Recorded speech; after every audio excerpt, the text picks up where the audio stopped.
Welcome to the BumbleKast. I'm your host, Ian Flynn, the Bumble King, and joining me as always is my Bumble co-host, Kyle, JCRB Krause. It's Wednesday, my dudes, and it's time for more BumbleKast. We got a lot of questions. They're all coming from our patrons over at patreon.com/BumbleKast, ko-fi.com/BumbleKast, and our YouTube members. You ready to get started, Ian? My body is ready. What about your mind? Never. Okay, good. All right, here's one from Allison S. Although my gaming backlog literally dates back to the 2000s, I'm interested in playing a real Sonic game because I've only played the McDonald's LCDs and one Mario and Sonic. However, I suffer from chronic migraines that can be exacerbated by visual and audio stimuli. Do either of you know anyone with migraines that plays Sonic and has recommendations? Yes, actually. You? No. I'm thankfully not plagued with migraines, but I do have a friend who is, unfortunately. Mm-hmm.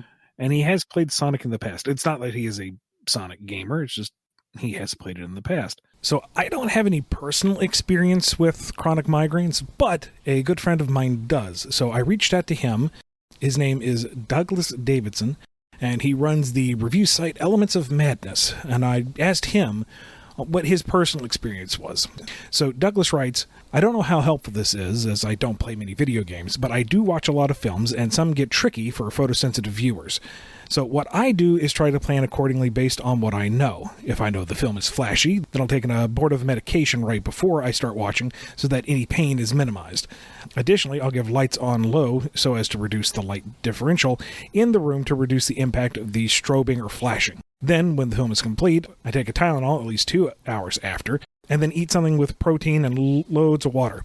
In the case of playing games, I set a timer for 20 to 30 minutes so I can take stock of how I'm feeling and make any necessary adjustments to lighting, pain meds if needed, as I don't pre-game this, and determine if I need to either switch games or just take a break. Sometimes I may just not be able to play the game, which is a unique heartbreak. I've played and completed every Borderlands game, but the visual effects in Tiny Tina's Wonderland are such that if I play for more than 30 minutes, I'm in trouble, which means I can't really do anything that matters in the game. So, in summation, pre-game if you can, prep your surroundings, take meds right after, take care of your body. But if all that and breaks don't help, then it's not a matter of what we want to do if it's going to hurt us to play. We just can't. I've bailed on movies before because it was too triggering for my photosensitivity. Nothing is worth that. So, thank you again to Douglas for his insights, and check out other insights of his with all sorts of cinema over at elementsofmadness.com. My suggestion would be, how does watching Sonic gameplay affect you? Mm-hmm. And if getting on YouTube and watching a playthrough of a Sonic game doesn't bother you, then you'd probably be okay. But it's tough to say. I don't know if the modern boost games are necessarily the best. They're a bit they can be a bit overstimulating. There's the audio visual, but there's also the input, which I feel like is a large part of it. Yeah. As someone who has given himself tension headaches from playing too intensely. And some of the later boost games are not necessarily as intensive. Like, compare Unleashed daytime stages to Forces. Yeah. Forces is a leisurely stroll in the park in comparison. So I think Kyle's recommendation is solid enough. And, yeah. Start one, take it easy, and if you feel like the migraine's coming on, back off. Just treat yourself gently, because chronic migraines are awful. Yes, hard to deal with. Otherwise, maybe some of the slower paced Game Gear games, Tails Adventure. There you go. Don't play them on a Game Gear though, because that'll give anybody a migraine. Unless you have one of those nice modded Game Gears with a LCD screen that's, decent instead of the stock one. But some of those sound fronts are a bit shrill, though. I don't know. It's fine. Murder of Sonic the Hedgehog. There you go. That's a good one. And it's free. There you go. That one shouldn't have any problems. You should be able to play that one just fine. And Lost World, honestly, you might be able to get away with that one. Maybe. But after that last world. Yeah, true. Not my favorite game to play personally, but... Alright, here's one from All Peachy. Dad joke time. Why did Sonic go to the doctor? Because he had a bad case of the runs. Please don't ban me for my dad joke crimes. Not a question. Moving on. There was a question in there. Why did Sonic go to the doctor? Because he was feeling ill. Because he had a bad case of the runs. Because he was feeling blue. Okay, Dad. Alpha Mono Yukin has a question. In issue 280, Chip encounters an entity known as the First Spark, who claims Chip once belonged to it back when the Chaos Titans drove back the darkness. Does this mean Light Guy himself is technically a Chaos Titan? Oh, what were we intending with that? It's been a while. Man, I was going to say, this feels like some real obscure lore. Yeah. I remember I did want to try to introduce some kind of cosmology back then, but I don't immediately recall what it all was. Like, I'm inclined to say that the idea was that Gaia was originally one entity, and then because of the battle with the darkness, there was a dark Gaia, and thus, by antithesis, a light Gaia, but I'm not 100% sure if that's what we were doing. All right. Here's one from Andrew D. Correct me if I'm wrong, but Amy seems to be the fourth character of Team Sonic, previously a trio. While I think it's awesome, I wonder if it has any negative impacts, such as Amy seeming to be a third wheel when Team Sonic is up against any other trio, such as the Babylon Rogues or Team Dark. I actually like seeing her in her own trio with Cream and someone else. I don't get too hung up on the old Sonic Heroes teams. Like, Team Chaotix is obviously a unit. We like the idea of Team Dark, us in the fandom, but, Team Sonic hasn't really been a solid defined thing for a bit. It's just, we have kind of a stable of 4 reoccurring protagonists, principally. So it's more like Amy kind of tags in when Knuckles isn't there as the number 3, if you really want to think about it that way. But don't get too hung up on the rule of 3, basically. Here's a question from Anani. The magic orb returns. The orb that makes people magically fall in love with no takebacks. How would Whisper flirt with Jet and Knuckles with Blaze? Poorly, I would say. Yeah. Like, Whisper has a hard time making connections or initiating connections at all. And Jet is abrasive. I don't see that working. No. Knuckles would just be kind of clumsy, a little awkward, but, there's established mutual respect there. It would work. Blaze might find him Eventually. endearing. Yeah. For his, his goofiness. Once she figures out what the hell he's trying to say. Yeah. But yeah, after they get over that hurdle, it might work. Yeah, I think it'd be all right. Here's one from Aura. Tangle is usually as comfortable with using her tail to grab and pick up items with her hands, maybe more. Her fur sometimes shapes into a hand, too. Just to be clear, she doesn't actually have fingers on her tail, right? Right. This is cartoon logic. Yeah, which means it's a cartoon tail. Here's one from Bring Back the Freedom Fighters. With the Chao Xenomorph crisis taken care of, Sonic and friends, those who survived, must face the ones responsible, the Predators. How does it go with the hunters losing their prey and turning on the Mobians? And how to keep Eggman and Sage away from the Pred Tech? Well, Knuckles has to survive just to wear the Pred Tech. Of course. Come on. It's made for him. Or since they're huge and he's not, Eggman basically custom makes Metal Sonic armor that is Pred Tech for Knuckles. Heck yeah. Oh, no. That's too proactive. That's too hopeful. Eggman's dead. Good. Tails manages to take the remains of Metal Knuckles and crudely fashion Pred Tech armor for Knuckles in their desperate last stand. Yes. There we go. That's the old moxie.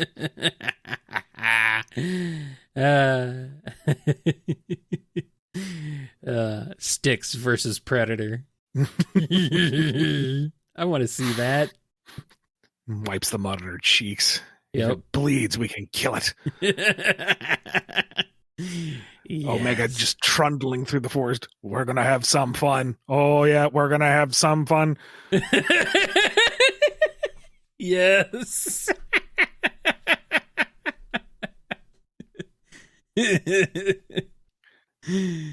Shadow pins the thing to the ground, raises the Chaos Spear, flips the helmet off. You're one ugly motherfucker. He did it. He said the thing. Which you will bleep later.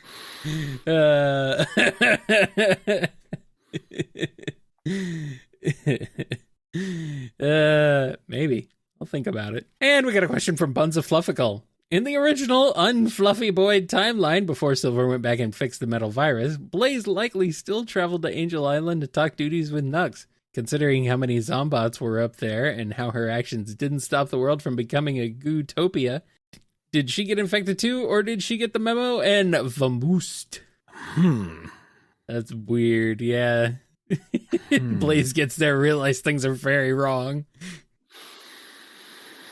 And the relationship between the soul dimension and the chaos dimension and their respective timelines is kind of a question mark. I'm thinking maybe that since the Emeralds seem to have some kind of will and were what summoned Sonic and Tails to the soul dimension and Rush Adventure to help out, Blaze would attempt to use their power to go over and talk to Knuckles, and they just wouldn't send her. She's like, what am I doing wrong? I've got this down to a science now. Go. Teleport. Yeah. And they just do not open the portal. And she is left wondering why she can't see her friends and wondering what happened. Oh, no. That's terrifying. The Emeralds say no. Rude. Chaos Sonic 1 has a question. What happens if Kragok was alive instead of getting killed off? How would things go? I don't know, to be perfectly honest. I always hated that he died. And in such a random way. Like, it was not satisfying. I freaking loved Kragok. He was cool, dude. Now, part of that was, the hype of, oh my gosh, the echidnas are back. This is new and cool. But I don't know. I always liked his kind of Grim Reaper-esque design and the whole eye and the clawed hand thing. And he had a ferocity to him that was fun against Knuckles, Sure, he was the grand poobah of the Dark Legion, but he'd throw down. He relished the option to just punch Knuckles in the face. I mean, a lot of people did, especially back then. I don't know. I liked Kragok. Kragok was fun. So if he stuck around, I don't know, maybe, let's see. Gotta think back to what was going on then. Because Dimitri had taken over again. And Leon Da was kind of hanging back, waiting for him to do something. I don't know, maybe if Kragok survived, he'd get disillusioned with Dimitri. Like, this was the great Dimitri? This was the guy who led us out of the desert and invaded the city? This was the guy who started our entire campaign? Well, actually, no, it was Menaker, but maybe he'd decide, you know what? Let's treat him the same way we treated Luger. We were running fine without him. He's a bunch of spare parts anyway. Only I have the vision to lead the Dark Legion. Have a fun little schism there. There's so many people listening right now who are like, what the heck are you talking about? Yeah. An age long past. People who are very confused about these things. Come on, guys. Come on. Makes me feel old. I know. Oh, man. Talking about old life for like a decade. Longer than that, technically. Old Archie lore. Before Ian, even. All right, Comic the Hedgehog has a question. Starline is a judge on American Idol. Go. Oh, God. This is all he ever wanted, I think. Yeah, but he would never vote for anyone. Well, no, obviously not. Condescending. Yeah, well, yeah, and that's why people love him. Like, he would have the most dazzling show-stopping performance, and he'd be smiling and nodding along, and you're thinking, finally, he's going to give a thumbs up, and he's like, you're off-key. And just like, everyone said, boo, boo this man. And he would love it. You're just mad because I'm right. Try voting for something with taste next time. Yep. Conga has a question. How many fancy computer terms have you learned over the years, writing Tails, Eggman, etc.? Learned or used correctly. One is much better than the other. I'm going to go with You have seen many. I feel like I've gotten better at hedging my bets with the techno babble and not pushing my luck. Yeah. Probably a good idea. A handful of times where I'm like, oh, I've done enough research on this to, make the techno babble sound authentic. I've seen people flagging, this makes no sense. This is not how it works. And it's like, okay, flew too close to the sun.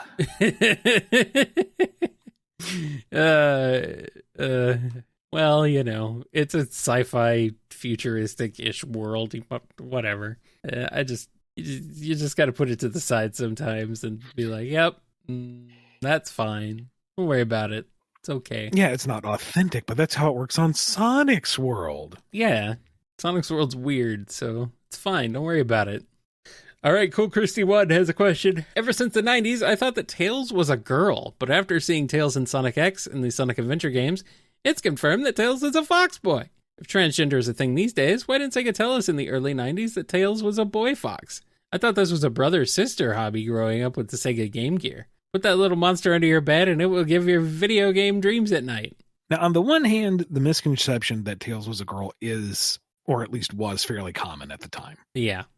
On the other hand, the game manual calls him Miles. And I believe they do use he, him to in all talk the about other media. him. So, yeah. I mean, if all you did was play the games and didn't interact with any other media, including the instruction books, that's fine. You limit the input of the information, you're going to draw your own conclusions. But no, he was always pretty clearly defined as he. Yeah. There may have been a dub, though, or something. Translation that might have. Maybe. That's what I'm seeing here. Like, is it a Spanish dub or something? Or Mexican dub? I did not know that. But, yeah, so maybe that's where some of the confusion stems from. But, But, Tails can identify as whatever they want to identify as, so I'm not going to stop them. CTFeologist has a question. Are you familiar with Satoshi Okano's cut Vampire Bat and Spider-Girl characters from the development of Sonic Adventure? If you are, how would you see them fitting into the modern IDW continuity?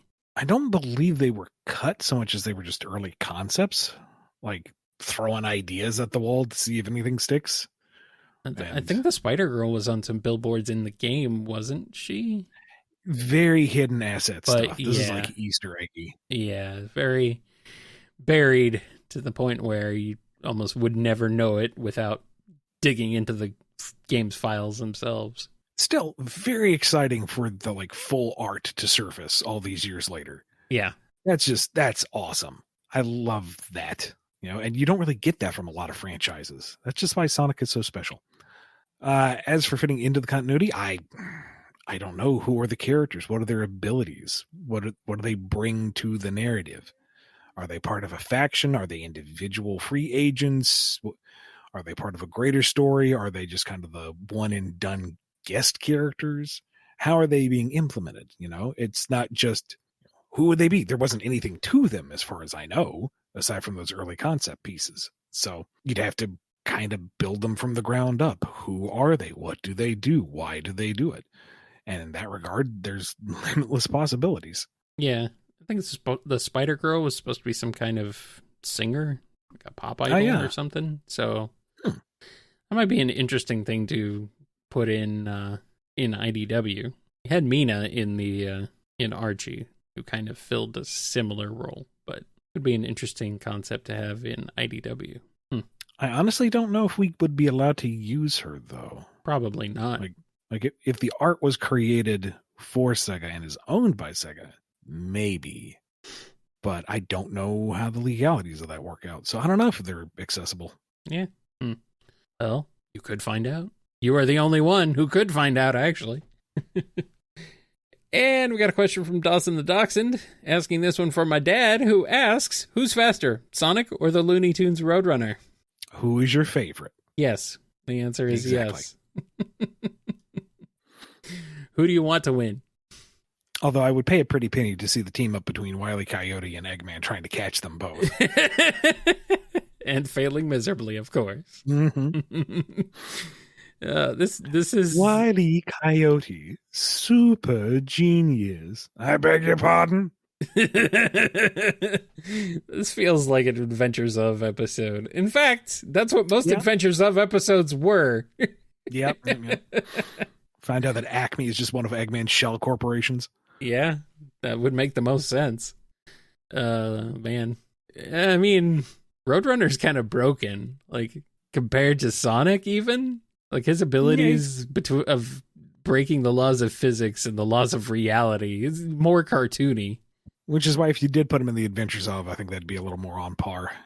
Yeah, probably. Which, again, Robotnik and Wile E. Coyote, it's still going to work. Yes, it is. You blithering buffoon! You attached the Mellotron backwards! That's why it smashed you! Then he turns it around and it smashes him.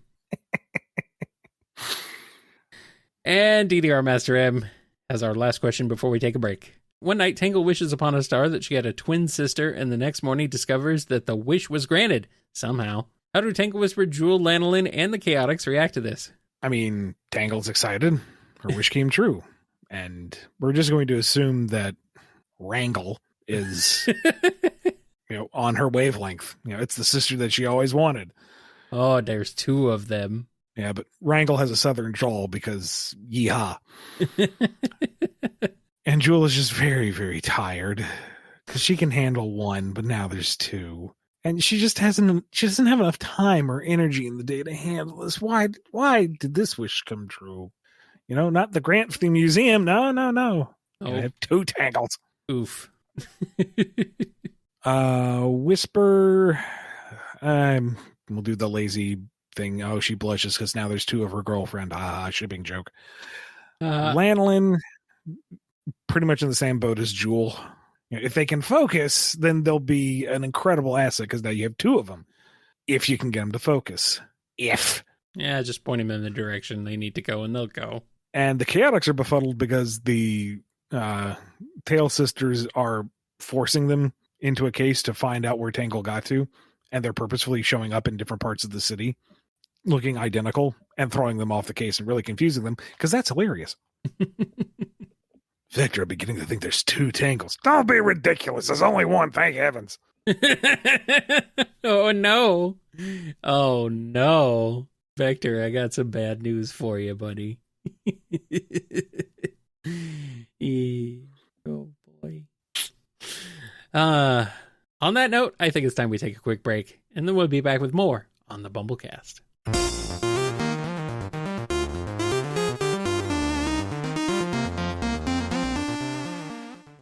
This episode, we have a sponsored ad from Switchel. Over 15 years and 10 million movies, songs, and video games were made lost media by Sony without any prior warning. The Little Big Planet server shutdown is arguably the single largest loss to game preservation in history, just by nature of it not being a game, but an entire content platform. Keeping servers for Little Big Planet online forever isn't realistic, but Sony can still preserve this game's important legacy by releasing a public read-only archive or by temporarily reinstating the server so players have a chance to archive Little Big Planet themselves. Go to savelbp.org to take the first steps to help, and then reach out to the game history organizations like museums or libraries to try to get their support as well. Millions of creations will remain permanently lost without your direct help. We're back, and we're starting off with a double dose of our weekly giveaway. Folks following us on our Twitter and our Tumblr have a chance to get their question answered on the show. And this week's winner is... Broken Reality Shards from Tumblr. How would Scourge and Surge interact with each other? I know we've touched on this recently, so please make sure to check out the Q&A master list. You don't have to search for exact terms, just, Control F for Surge, Scourge, that kind of thing. I believe in the past we've said that they would probably hate each other. Yes. Might get along long enough to try to kill Sonic, but then immediately turn on each other because each of them would want to get the killing blow and they're not going to let the other one have it. No. Yeah, inevitably they're going to just fight each other and Sonic's just going to be like, well, I'm walking away now. All right. And now we have a question from Don Q. When you talked about how up in arms people get regarding various shipping, it makes me wonder why the Sonic fan community has not rallied together in regards to a very serious situation. With the release of the documentary series Quiet on Set, it became public knowledge that James Marsden, the actor who played Tom in the Sonic movies, supported a convicted child sexual assaulter, Brian Peck, where he said in regards to being tried and charged, what Brian has been through in the last year is the suffering of 100 men. When it came to light about the severity of Peck's crimes, others who had defended his character have since publicly apologized, but Marsden has not. You think someone who is unapologetic in defending such a monster should be playing the adoptive father of Sonic the Hedgehog anymore? Doesn't that just feel wrong? Shouldn't the Sonic fan community demand a response instead of wasting time attacking each other? Well, number one, shipping drama is far safer.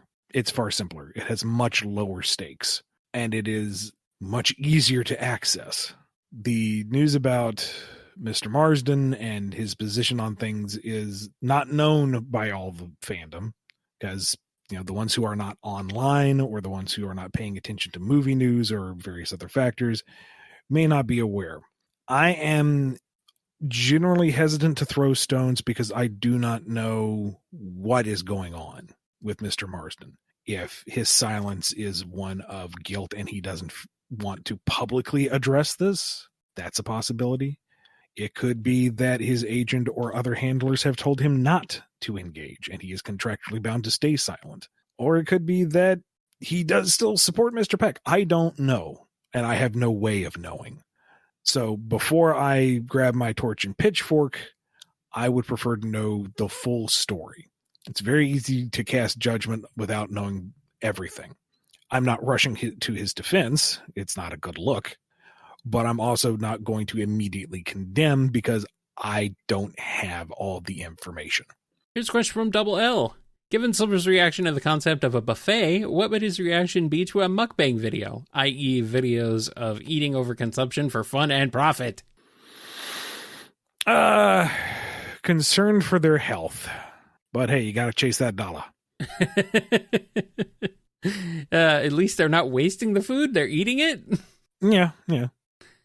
And a question from Dove. Cream was spending the day with Amy when they ran across Rough and Tumble causing trouble. The ladies could handle things no problem. However, Rough and Tumble used a bad word and Cream heard it. Now Cream has decided it's her new favorite word. Vanilla hears it and, well, how does this go? Is Amy screwed? Does Vanilla hunt down Rough and Tumble? Is Gemerald disappointed? Just reminded of that Baby Looney Tunes episode where they overhear such a word and it's used throughout the episode, but it's replaced with a bike horn. Yeah. So they are gleefully chatting up a storm, wondering what means. This and that. And, there's something delightfully innocent about it. So I imagine Cream gets home and Vanilla asks, how was your day? And Cream says, oh, mother, it was awesome. And Vanilla just kind of nods patiently. And where did you learn that word, dear? And Amy says, I can explain. Please let me explain. I want to hear her explain it. Amy. Oh, no. Please sit. And, the situation is explained. And Vanilla is very patient and understanding. And, Cream, sometimes there are words that can be hurtful to others. And you didn't know, but this is a word that people who are not very polite use to hurt others or cause discomfort. So please don't use that word. It's not, comfortable for your friends. And Cream is very apologetic. Oh, she didn't know. She's so scandalized. She'll never use it again. I'm so sorry, mother. I was complete. I did it again. I'm so sorry, mother. Oh, no. And Gemerald very quietly adds to his own personal word filter. Don't say. And then Rough and Tumble get wind of this and decide that that's going to be part of their whole introductory shtick. Oh, no. And that's how, Vanilla drags them out behind the shed and washes their mouth out with soap, quite literally. Yeah.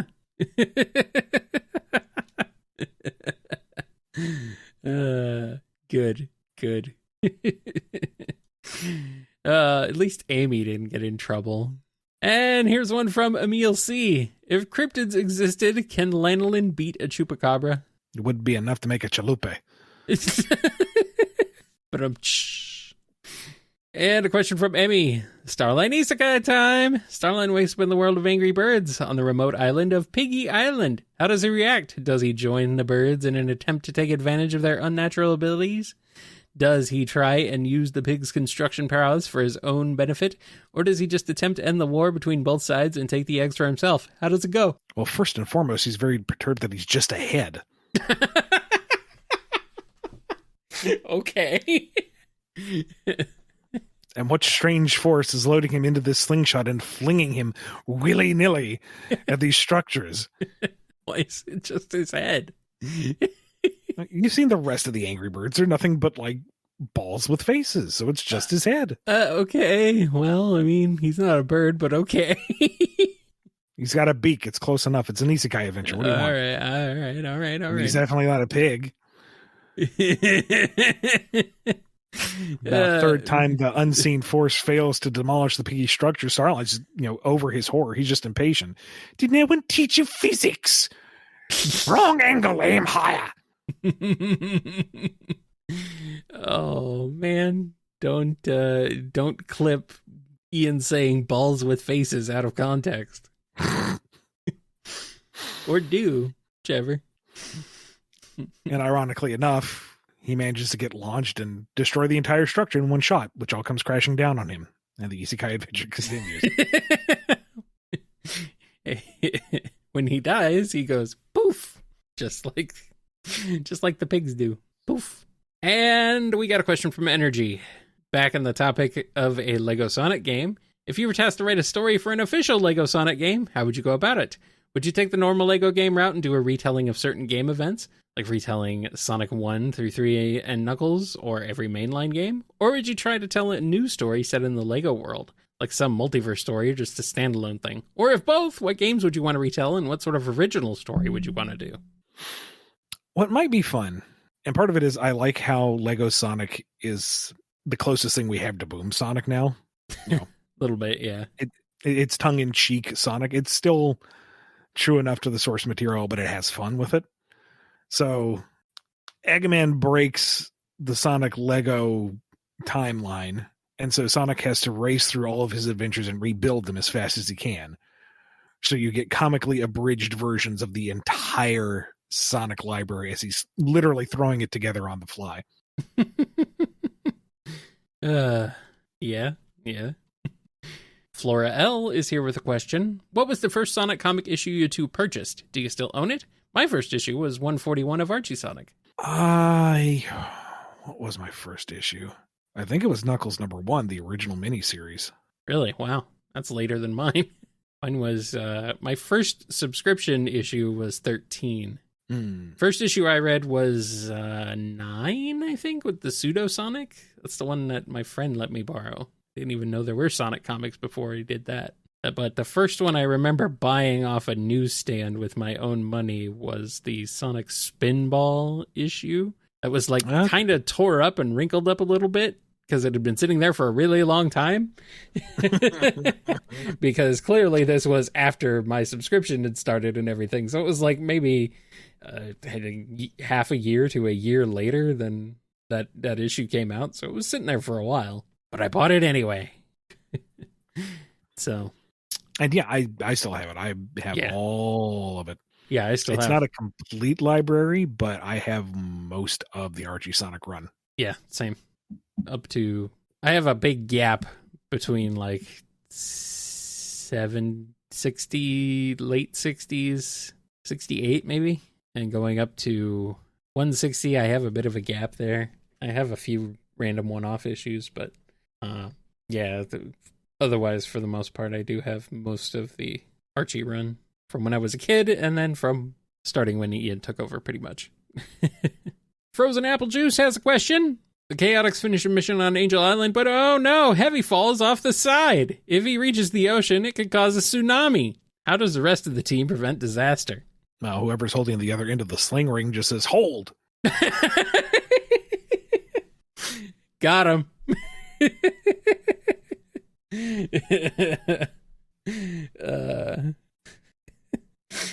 That got me. Knuckles Chaotix joke in 2024. I love this show. Godzilla has a question. How much of the Space Colony arc have we actually explored? I feel between SA2 and Shadow, we've only seen maybe a third of it or so. How would you translate the arc into a Sonic Adventure / Unleash Us Frontiers hub world / open zone? That is a good question. Because I can't imagine exploring the entirety of the arc, like having it fully accessible. Because it's a big station. Even assuming that most of those like inverted skyscrapers are like storage or automated functions or something, that it's still a big facility. Yeah. So I don't know. Maybe use that observation deck that they're all on in the finale of SA2 as like the central hub. Look down on Earth, get a nice view of the underside of the arc itself, and then have a couple of branching areas for like little laboratory areas with like Easter eggs or hubs for stages, mini games, that sort of thing. Mm-hmm. But I would lean into implying that there's a whole lot more of the arc. Like maybe that observation deck is in one of those kind of eyes, and you can, there's a whole other observation deck on the other side by default, and that's just the two eyes of the station. So how much more there is there? That's a big space station. That's no moon. And GeoKnuckles has a question. Vector, SBO, Charmy, Silver Tangle, and Knuckles as the Mighty Morphin Power Rangers. How would that go? And how would a dynamic team up with SBO, Charmy, Zack, and Trini go? So our initial Rangers are Vector, SBO, Charmy, Silver Tangle, Knuckles. SBO, Vector, Charmy, Silver Tangle. So that's 6. All right, so that's our main 6. Yeah. Sonic Man heroes, here we come. Who are the principal 5? Yeah, who Vector, would come? I guess Vector's red, since he's the closest thing we've got to like a leader of a team here. I guess it would have to be Silver. It would have to be green, right? No, I want Knuckles to be green. Okay. All right. I mean, I want the other I want option. Knuckles to have the cool shield. I want Knuckles to have the cool flute. I want Knuckles to summon the Chaos Dragon Zord. So you want Knuckles to be evil initially. Look, exactly. I mean, he sided with Eggman. But Silver also was kind of not evil initially, but was trying to kill Sonic. It's pretty evil. Look, Tommy was my hero. Knuckles is my favorite. I'm going to mash these toys together, and you can't stop me. But why do you want Knuckles to be green again? You already went through that once. You don't need that again. Poor boy. How dare you draw that parallel? Hey, you're the one who wanted to make him green. Aren't really great parallels for everybody else, but so you know what, you can plug them in wherever you want. Yeah. And a team up with regular SBO and Charmy and Zack and Trini? Sure. Or is this a separate thing where it's I'm not it's entirely not SBO sure. the Ranger, it's SBO himself and Charmy himself. Zack and Trini, that's oddly specific. I know, it's weird. I feel like Zack and Vector would get along a lot better. Yeah. I mean, Trini and SBO might be able to chill out together. They'd be cool. Zack could handle small children, I'm sure. So he can babysit Charmy. There you go. Yeah. I think he would be. Zack would actually be cool with kids. I think he'd get along with them. Yeah, he definitely has a good with kids vibe with him. Yeah. All right, Goomba Broadcast is here with a question. When joining Archie Sonic, do you remember how it felt revitalizing older characters and concepts that maybe were negatively received before you joined? Was it exciting? Was there any nervousness that it still wouldn't be popular? Oh, absolutely terrifying. But you did manage to make people like Tommy Turtle, of all characters. Like, especially very early on, this was my first professional gig working on something that I absolutely loved. So to me, I was adding to the sacred texts. I was to even alter it would be taboo. And one of the things that then editor Mike Pellerito helped me with is like, no, this is just a narrative. This is a job. You are crafting stories. If the story is good, you're free to do it. You don't have to be a fanboy. You can be professional about this. And, that kind of freedom of, oh, I can actually do things took a little bit to click. Now, part of it was kind of fast-tracked with Darkest Storm. Mm-hmm. Because that was Mike saying, we need to wrap up all this old baggage. You have 3 issues. Go. It's like, okay. How you make that do? Good and luck. We did. Oh, what a mess it was. But, I got the job done. And hey, people actually cared about Sir Connery. So. Yeah. You have 3 issues. Well, how am I going to do that? Kill everybody. All right. And now you have the reputation that you still can't get rid of, that you literally are a character killer. Yeah. Like, you've only killed 1 character in IDW, but you are the guy who kills everybody. Look, if dragging Sir Connery out of obscurity and making him likable enough within 3 issues that his death still resonates, I'll wear that badge. Oh, man. You made Sir Connery into a badass. How dare you? I mean, a large part of that has to go to James Fry. I mean, true. If the art hadn't carried that moment, I say thee nay, it would have been a punchline, but he made it look badass. So it still is goofy, but man, it's a pretty awesome goofy. Yep. Hearts 13 has a question. What if Sonic Underground Season 2? The year of this AU is 2001, and Sonic Underground is somehow back on the air for a 2nd season. Sonic Adventure 2 is the partial basis for its storylines, and Tails is introduced this season. How well does the season go so far? 2nd season, so I'm assuming the budget got slashed even harder. Oof. Biggest of oofs. Oh, no. And they're reusing music from season 1. Oh. Which is all excuses a flashback. Hey, remember that time we had that number? Oh, Dilly. Oh man, right. but Technomage Shadowed sounds pretty cool. So it's Sonic Underground, so pretty much nothing is sacred in terms of Sonic lore. In terms of anything. So we got 2 divergent and concurrent storylines where Sonic is separated from his siblings, and he finds Tails, and his desire for family and Tails' need for support fosters that brotherly bond, and they have that arc between the 2 of them. And Sonia and Manic find the capsule that Shadow was launched out of, and they're trying to help him find his memories because he's got the amnesias, and Shadow becomes the surrogate Sonic to their group, for good or for ill. And Gun is now some kind of weird space police who got the beacon that Shadow's capsule was found and opened. So they're hunting them down, running counter to Sleet and Dingo. And Sleet and Dingo are weighing their options as who's going to pay better, Robotnik or Gun, to get this Shadow fella under wraps. And Rouge is an old friend of Manic's from the thieving group, who's also a double agent, but with a heart of gold. So she, initially is going to sell him out to Gun, but then lets him get away. And Knuckles decides to do Sonya a solid and goes looking for Alina and finds her, and that is the season finale stinger. Mm-hmm. You're making this sound way cooler and more interesting than it probably would have actually been. Not gonna lie, that does sound kind of like a fun fanfic. Oh, well, there's someone's fanfic prompt. writers. There's your prompt. Have fun with it. Yes, there you go. Have a good time with that one. All right, here's one from Hero Squad.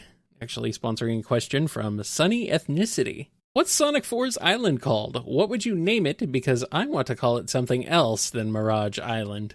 I am not sure if it has an official name. I really don't know.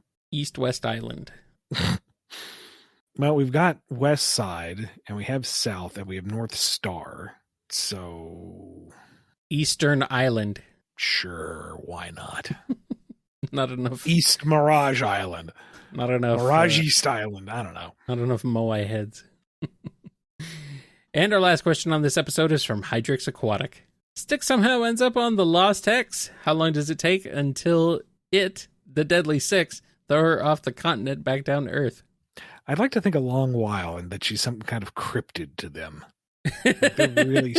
They're really freaked out. There is something hunting them across all the various terrains. And it's low tech. Like, all the tech that they've managed to steal from Eggman, it's getting smashed by this thing, and they don't know how. Mm-hmm. They can't control it, so it's not another robot. No, I just like the idea of Styx, like, stalking the Deadly Six. Mostly because she's trying to prove that they're space aliens. Well, yeah, this is a bit like Predator, but if the Predator were just a silly, goofy alien, and there were 6 of them, and they all hated each other, and they were just cartoonish. Zavok all geared up for war, standing in the remains of the lava castle. I'm here. Come kill me. Come on. I'm here. Do it. Stick steps out. Finally, I want some answers. Oh, God, to be kidding me. Oh, man. I like that Styx can take on the Deadly Six. No problem. No trouble. Brilliant. Good note to end on. Thank you so much to everyone who sponsored the show over at patreon.com/BumbleKast, Ko-fi.com/BumbleKast, and by being a YouTube member. Be good to yourselves, be good to each other, and we will see you next time on the BumbleKast.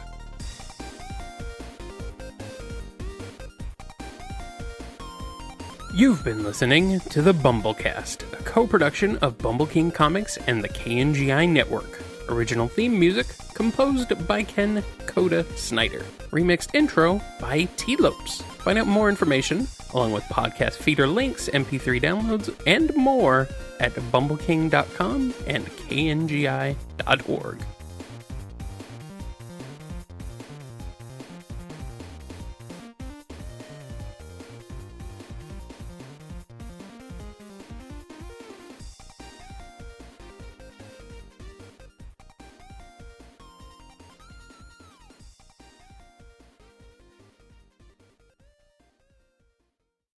Styx soloing the Deadly Six. Heck yeah, buddy. Need her meeting up with Amy. Amy, you son of a gun. Hand clasp. Yes.